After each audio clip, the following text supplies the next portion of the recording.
আসসালামু আলাইকুম। কথা নাহিয়ান স্বাগত জানাচ্ছেন টিভির সকালের খবরে। ক্রাউন সিমেন্ট শিরোনাম দেখছিলেন, এবার নিয়ে যাব পুরো খবরে। বিএনপির ৩১ দফা বাস্তবায়ন করতে হলে দল পুনর্গঠন করা জরুরি বলে জানিয়েছেন বিএনপির ভারপ্রাপ্ত চেয়ারম্যান তারেক রহমান। সোমবার দলের চেয়ারপারসনের গুলশান কার্যালয়ের সদস্য নবায়ন কর্মসূচির উদ্বোধনকালে তিনি একথা জানিয়েছেন। অনুষ্ঠানে ভার্চুয়ালি যুক্ত হয়ে ভারপ্রাপ্ত চেয়ারম্যান বলেন, দল পুনর্গঠন না করা গেলে দেশ পুনর্গঠন করা সম্ভব নয়। ইমরুল হাসানের রিপোর্ট। সোমবার থেকে সদস্যপদ নবায়ন শুরু করেছে বিএনপি। নিজের সদস্যপদ নবায়নের মধ্য দিয়ে এই কার্যক্রমের উদ্বোধন করেন বিএনপির ভারপ্রাপ্ত চেয়ারম্যান তারেক রহমান। ২০ টাকা চাঁদা দিয়ে তিনি প্রাথমিক সদস্যপদ নবায়ন করেন। এ সময় তারেক রহমান বলেন, অন্য সব সেক্টরের মতো ফ্যাসিবাদী শাসনে নিষ্পেষিত হয়েছে বিরোধী রাজনৈতিক কর্মীরাও। সদস্যপদ নবায়ন কার্যক্রম দলকে পুনর্গঠনের সুযোগ বলে উল্লেখ করেন তিনি। যেই মানুষগুলো এত ঝড়ের পরেও দলটিকে ধরে রেখেছে, যেই মানুষগুলো দলকে নিয়ে গিয়েছে সাধারণ মানুষের কাছে, যেই নেতাকর্মীগুলো, যেই কর্মীগুলো নিয়ে গেছেন মানুষের কাছে, মানুষের মধ্যে ধরে রেখেছে দলগুলোকে, যেই মানুষগুলোর কারণে আজ আমরা আমাদের অবস্থান থেকে আমাদের কথাগুলো বলতে পারছি, সেই মানুষগুলোকে আবার আমরা একত্রিত করতে চাই, ঐক্যবদ্ধ করতে চাই। এবং সেই জন্যই আজকে আমাদের এই নবায়ন, যেই প্রতিষ্ঠানটির সাথে আমরা এত কিছুর পরেও আছি, সেই প্রতিষ্ঠানটিতে যখন আমরা আবার নবায়ন করছি, এটি একটি আনন্দের বিষয়। এবং এই আনন্দ আমরা সমগ্র বাংলাদেশে বিএনপির লক্ষ কোটি নেতাকর্মীর মধ্যে ছড়িয়ে দিতে চাই। যে দেশপ্রেম নিয়ে আমরা স্বৈরাচারের বিরুদ্ধে গুম খুনের পরেও, শত অত্যাচার নির্যাতনের পরেও আমরা দমে যাইনি। আমরা আমাদের দলের হাজারো লক্ষ নেতাকর্মীকে নিয়ে আমরা স্বৈরাচার মুক্তি আন্দোলনে ঝাঁপিয়ে পড়েছিলাম। ঠিক একইভাবে আসুন আজ আমরা আবার দলকে পুনর্গঠিত করার জন্য আসুন আমরা আমাদের কাজ শুরু করি আজকে থেকে। বিএনপি ঘোষিত ৩১ দফা সংস্কার প্রস্তাবনা বাস্তবায়নে দল পুনর্গঠন জরুরি বলে মন্তব্য করেন তারেক রহমান। বলেন, যোগ্যদের দলের সাথে সম্পৃক্ত করতে হবে। আমরা ইনশাল্লাহ জনগণের সমর্থন আমরা পাব। জনগণের সমর্থন পাবার পরে আমাদের দেশকেও পুনর্গঠন করতে হবে। দলকে যদি আমরা সঠিকভাবে পুনর্গঠন করতে না পারি, আমরা দেশকে পুনর্গঠন করতে পারবো না। দেশকে পুনর্গঠন করার জন্য, রাষ্ট্রকে মেরামত করার জন্য আমরা কিন্তু ৩১ দফা দেশের সামনে, দেশের মানুষের সামনে উপস্থাপন করেছি। আমরা সেটিকে যদি বাস্তবায়ন করতে হয়, অবশ্যই আমাদের দলকে ঐক্যবদ্ধ, দলকে পুনর্গঠিত করতে হবে। যারা মেধাবী মানুষ, সেই মানুষগুলোকে আমাদের সামনে নিয়ে আসতে হবে। যারা পরিশ্রমী, যাদের মধ্যে সততা আদর্শ আছে, এরকম মানুষগুলোকে আমাদের আরো ঐক্যবদ্ধ করতে হবে, আরো তাদেরকে কাছে নিয়ে আসতে হবে, দলের কাছে নিয়ে আসতে হবে, দলের সাথে আরো সম্পৃক্ত করতে হবে। দলে অনুপ্রবেশ ঠেকাতে এবছর নতুন সদস্য যুক্ত করছে না বিএনপি। জিনিসটাকে এইভাবে। Imrul Hasan, NTV news, Dhaka.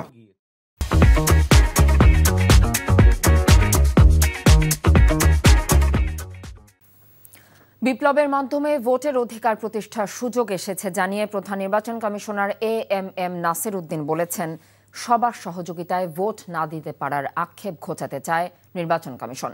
সোমবার দেশজুড়ে ভোটার তালিকা হালনাগাদ কর্মসূচি উদ্বোধন করে একথা বলেছেন তিনি। সিএসি আরও বলেন, নির্বাচনের নামে আর প্রহসন নয়। ২০ জানুয়ারি থেকে শুরু হয়ে ৩ ফেব্রুয়ারি পর্যন্ত বাড়ি বাড়ি গিয়ে তথ্য সংগ্রহের কাজ করবে নির্বাচন কমিশন। নাজিবুর রহমানের রিপোর্ট। ত্রয়োদশ জাতীয় সংসদ নির্বাচন আয়োজনের লক্ষ্যে ভোটার তালিকা হালনাগাদ কর্মসূচি হাতে নিয়েছে নির্বাচন কমিশন। ২০০৮ সালের ১ জানুয়ারির আগে জন্ম নেয়া প্রত্যেক নাগরিকের তথ্য সংগ্রহ করছে নির্বাচন কমিশনের প্রায় ৬৫,০০০ কর্মকর্তা কর্মচারী। সাভারে দেশব্যাপী এ আয়োজনের উদ্বোধন করেন প্রধান নির্বাচন কমিশনার এএমএম নাসির উদ্দিন। এ সময় নতুনভাবে ভোটার তালিকায় যুক্ত হতে পারায় উচ্ছ্বাস প্রকাশ করেন অনেকে। ভোটার হতে পারবো, তো তাছাড়া আমি আমার এনআইডি কার্ডটাও পাবো, আমার যে পরিচয়টা সেটা জাতীয়ভাবে সংরক্ষিত থাকবে, সেটা আমার খুব ভালো লাগছে। তাছাড়া যে এরপর যে আমি আমার জনপ্রতিনিধি নির্বাচন করবো, তিনি আমাদের সেবায় কাজ করতে পারবো, আমার পছন্দ মতো জনপ্রতিনিধি নির্বাচন করবো, তিনি যেন কোনো অন্যায় বা দুর্নীতি না করেন। একটি সুষ্ঠু নির্বাচন দেখতে চাই, যেখানে কোনো ঝামেলা থাকবে না, কোনো করাপশন বা এরকম কিছু থাকবে না, এরকম একটা নির্বাচন প্রত্যাশা করছি। এর আগে এক মতবিনিময় সভায় নির্বাচন কমিশনাররা বলেন, নির্ভুল ভোটার তালিকা প্রণয়নের মাধ্যমে ভোটাধিকার ফিরিয়ে দিতে প্রতিশ্রুতিবদ্ধ নির্বাচন কমিশন। আর্লি 30s, 33, 34 থেকে শুরু করে নিচে এরা ভোটের স্বাদই পায় নাই এবং তারা ভোটের জন্য মুখিয়ে আছে। এবার ইনশাআল্লাহ আমরা প্রতিজ্ঞাবদ্ধ, আমাদের সন্তানদের প্রত্যাশা আমরা পূরণ করব। সবাই যেন ভোট দিতে পারেন। শাসক নয়, জনগণের সেবক নির্ধারণের অধিকার, যা আমরা দীর্ঘদিন হারিয়ে ফেলেছিলাম। আর সারা বছর ব্যাপী আমাদের সেই প্রচেষ্টায় চলবে, সেই হারানো অধিকার উদ্ধারের প্রচেষ্টায় আমরা রত থাকব। জুলাই বিপ্লবের মাধ্যমে ভোটের অধিকার প্রতিষ্ঠার সুযোগ এসেছে জানিয়ে প্রধান নির্বাচন কমিশনার বলেন, ভোট দিতে না পারার আক্ষেপ ঘুচাতে চায় ইসি। যেদিন মানুষ ভোট দিতে পারবে নির্বিঘ্নে, বিনা দ্বিধায়, freely, fairly, without any intimidation, ভয় ভীতিহীনভাবে নিজের পছন্দের প্রার্থীকে যেদিন ভোট দিতে পারবে সেদিন আমরা মনে করি যে ভোটের অধিকার প্রতিষ্ঠা হলো। আমরা সেই প্রতিষ্ঠা সংগ্রামে নেমেছি এবং আপনাদের সবাইকে সাথে নিয়ে এই কাজটা আমাদের করতে হবে। আপনার অধিকার যাতে কেউ এনক্রোচ করতে না পারে, ভোটের দিন যাতে কেউ আপনার অধিকার হরণ করতে না পারে, কেউ যাতে ভোট কেন্দ্র দখল করতে না পারে, ভোটের বাক্স কেড়ে নিতে না পারে, আপনাকে অযাচিতভাবে ইনফ্লুয়েন্স করতে না পারে ভোটারদেরকে, সেইটা জনপ্রতিরোধ গড়ে তুলতে হবে আমাদের। ৩ ফেব্রুয়ারি পর্যন্ত নতুন ভোটার সংগ্রহের পর নিবন্ধন কেন্দ্রে বায়োমেট্রিক নিবন্ধন ৫ ফেব্রুয়ারি থেকে শুরু হয়ে চলবে ১১ এপ্রিল পর্যন্ত। Najibur Rahman, NTV news, Savar, Dhaka.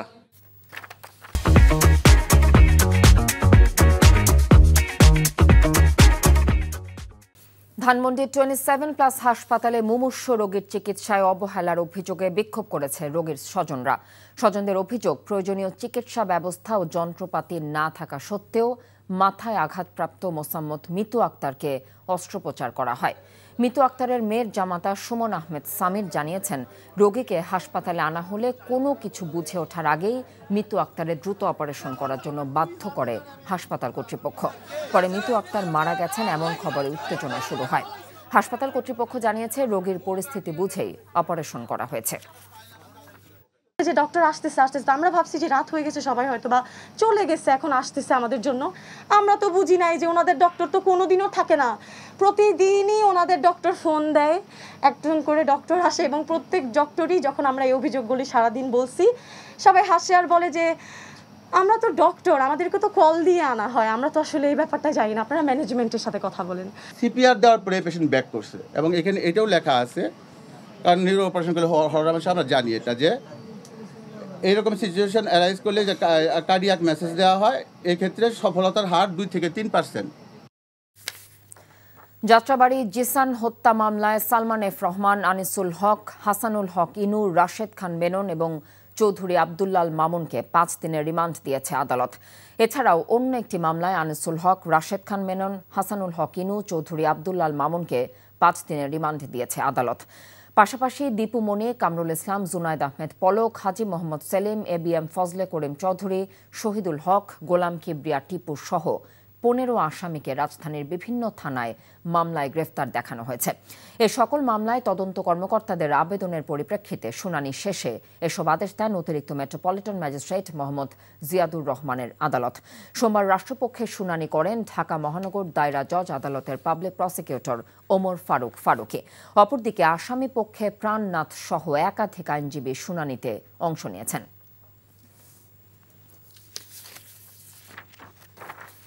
প্রায় 70 কোটি টাকার জ্ঞাত আয় বহির্ভূত সম্পদ অর্জন এবং 258 কোটি টাকার অস্বাভাবিক লেনদেনের অভিযোগে কুমিল্লা 6 আসনের সাবেক সংসদ সদস্য আকম বাহাউদ্দিন বাহার এবং তার স্ত্রীর বিরুদ্ধে মামলা দায়ের করেছে দুর্নীতি দমন কমিশন দুদক। সোমবার দুপুরে রাজধানীর সেগুনবাগিচায় দুদক কার্যালয়ের সংস্থাটির মহাপরিচালক আক্তার হোসেন এই তথ্য জানিয়েছেন। এছাড়া 3 কোটি টাকার জ্ঞাত আয় বহির্ভূত সম্পদ অর্জন এবং 42 কোটি টাকার অস্বাভাবিক লেনদেনের অভিযোগে কুমিল্লা সিটি কর্পোরেশনের সাবেক মেয়র তাহসিন বাহার সূচনার বিরুদ্ধেও দুদক মামলা করেছে বলে জানিয়েছেন তিনি।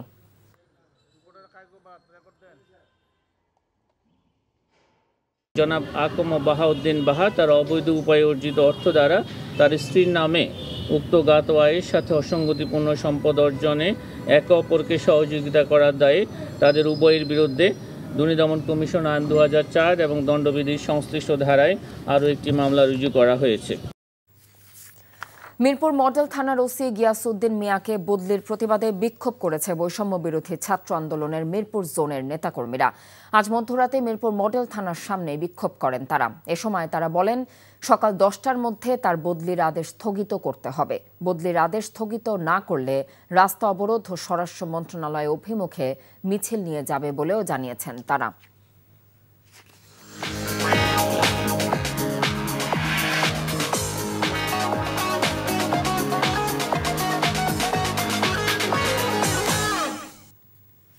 এবারে নগদ নিবেদিত অর্থনীতির খবর। নতুন বছরেও ভোজ্য তেলের বাজারে অস্থিরতা যেন কাটছেই না। সরকার 2 দফায় শুল্ক কর কমালেও তার সুফল পাচ্ছেন না ভোক্তারা। হাতে গোনা কয়েকটি প্রতিষ্ঠান ভোজ্য তেল বাজারজাত করায় বাজারে সরবরাহের ঘাটতি দেখা দিয়েছে। ফলে বেশি দামে সয়াবিন কিনতে হচ্ছে বলে অভিযোগ বিক্রেতাদের। আরাফাত ইসলামের রিপোর্ট। গত বছরের নভেম্বর থেকে অস্থির হয়ে ওঠে দেশের ভোজ্য তেলের বাজার। সরবরাহ কমিয়ে সেই সময় বাজারে কৃত্রিম সংকট তৈরি করা হয়। পরবর্তীতে ব্যবসায়ীদের দাবির প্রেক্ষিতে গত 9 ডিসেম্বর লিটারে 8 টাকা দাম বাড়ানো হয়। এরপর পরিস্থিতি কিছুটা স্বাভাবিক হলেও নতুন বছরের শুরু থেকে ফের সয়াবিন তেলের সরবরাহ কমিয়ে দেয় বিপণনকারী প্রতিষ্ঠানগুলো। 20 কার্টন চাইলে 5 কার্টন পাইবেন। 5 কার্টন দিলে আমার চাহিদা যদি থাকে 50 কার্টন, আমার 5 কার্টন তো 10 মিনিটে বিক্রি হয়ে যায়। পরবর্তীতে নাই থাকে আর কি। 2 কার্টন চাইছিলাম, উনি আমাকে 1 কার্টন তেল দিয়েছে। চাহিদা অনুযায়ী যদি আমরা তেল পাইতাম তাহলে কাস্টমার কত তাদের চাহিদা অনুযায়ী আমরা দিতে পারতাম। এরপর 16 ডিসেম্বর ভোজ্য তেলের দাম সহনীয় রাখতে নতুন বছরের 31 মার্চ পর্যন্ত আমদানিতে শুল্ক, রেগুলেটরি ডিউটি ও অগ্রিম আয়কর শতভাগ অব্যাহতি দেয় সরকার। পাশাপাশি ভ্যাট 15 থেকে কমিয়ে 5% করা হয়। তবুও বাজারে বোতলজাত সয়াবিন তেলের সংকট কাটেনি। সরকার বলছে অ্যাভেলেবেল তেল আছে, কিন্তু কোম্পানি তেল দিতেছে না। 1 মাস হয় না তেলের দাম বাড়াইলো। এটা একটা কোম্পানি, একটা সিন্ডিকেট। গায়ের রেট 850 টাকা, আমরা কিনতেছি 850 টাকায়, তাহলে আমি কত বিক্রি করব? ডিলার তো 850 টাকা বিক্রি করার কথা না, সে 835 টাকা বিক্রি করার কথা।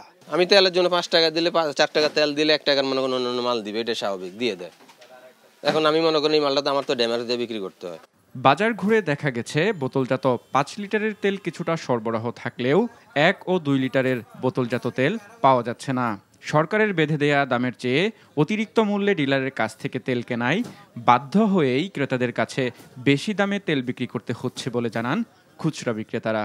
এই তেলটা ওরা আমাদের কাছ থেকে 820 টাকা নেওয়ার কথা, এখন ক্রাইসিসের দোয়াই দেখাইয়া ওরা 850 করে হাতায় নিচ্ছে। তাহলে মাঝখান দিয়ে ভোগান্তি হচ্ছে কারা? যারা ক্রেতা, যারা বিক্রেতা, তাদের দুইজনের পক্ষে ঝগড়া বিবাদ হচ্ছে। তাহলে এখন আমরা কি নিরুপায় বলেন? আমাদেরও তো সংসার আছে, দোকান ভাড়া আছে, ঘর আছে। বিক্রেতাদের আশঙ্কা রমজানের আগে আরেক দফা ভোজ্য তেলের দাম বাড়ানোর জন্যই ব্যবসায়ীরা কারসাজি করে ফের কৃত্রিম সংকট তৈরি করেছেন। আরাফাত ইসলাম, এনটিভি নিউজ, ঢাকা। এই ছিল এনটিভির সকালের খবরে। এই খবরের ভিডিও সহ আপডেট জানতে ভিজিট করুন এনটিভি অনলাইন www.ntvbd.com। এছাড়াও এনটিভি জনপ্রিয় সব অনুষ্ঠান ও খবরের আপডেট জানতে ভিজিট করুন আমাদের ইউটিউব এবং ভেরিফাইড ফেসবুক পেজ। এতক্ষণ সাথে থাকার জন্য ধন্যবাদ সবাইকে।